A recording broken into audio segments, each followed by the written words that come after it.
job, or if I get this certain position, if I get this house, or if I live in this place, or if I have this kind of retirement, then my life will be fulfilled. Or if I meet this kind of person, or if I have this, then my life will be fulfilled because of whatever. You know, fill in the blank, X is my dream. And what David Platt is saying is that perhaps our faith and the American dream aren't congruent. Maybe they don't really match up. Maybe they're not necessarily equal. Maybe we can't have the American dream and Jesus. Because I think that we need to understand what the kingdom of God really is and what it's not. If we're going to be faithful followers of Christ, we need to have a good idea of what it is that Christ has called us to do before we just run out and say, well, I'm a Christian, because, you know, there are Christians and then there are people who follow Christ. There are people who go to church and then there are disciples of Jesus. And we say, well, Jesus wouldn't want me to die. Jesus wouldn't want me to give everything away. Jesus wouldn't want me to starve. Jesus wouldn't want me to go through persecution and turmoil. And really? Because it seems to me that the 12 disciples, the 12 apostles, they died. There's a moment when we say, you know what? Yes, I have to leave behind everything to follow you. Yes, my life has to be about you now and about nothing else. Yes, to follow Christ is to forsake everything else. When you find what's incredibly, infinitely valuable, you go get rid of all of your garbage and come and buy that.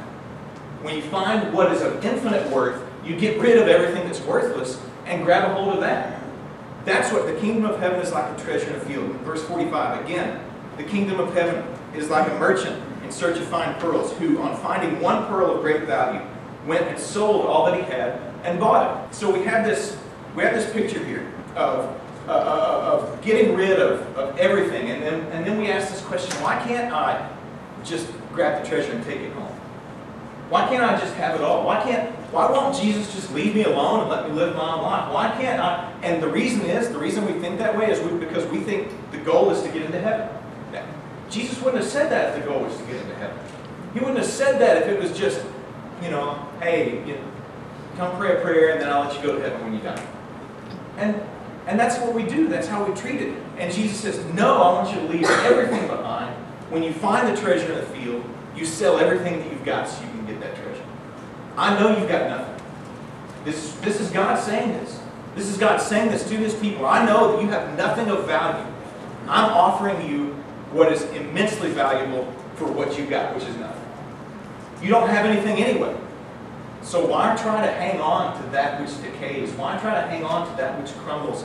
I'm offering it to you, and I know you've got nothing, and I'm still saying you can have it. You can have it, but you have to get rid of what you've got. You have to forsake what's worthless. You have to turn your back on everything that you think is valuable, everything that you think is good, everything that you think is going to satisfy you. Because it won't satisfy you. The only thing that satisfies is the relationship with the Father. The only thing that satisfies is following Jesus. And I'm offering life to you in exchange for death.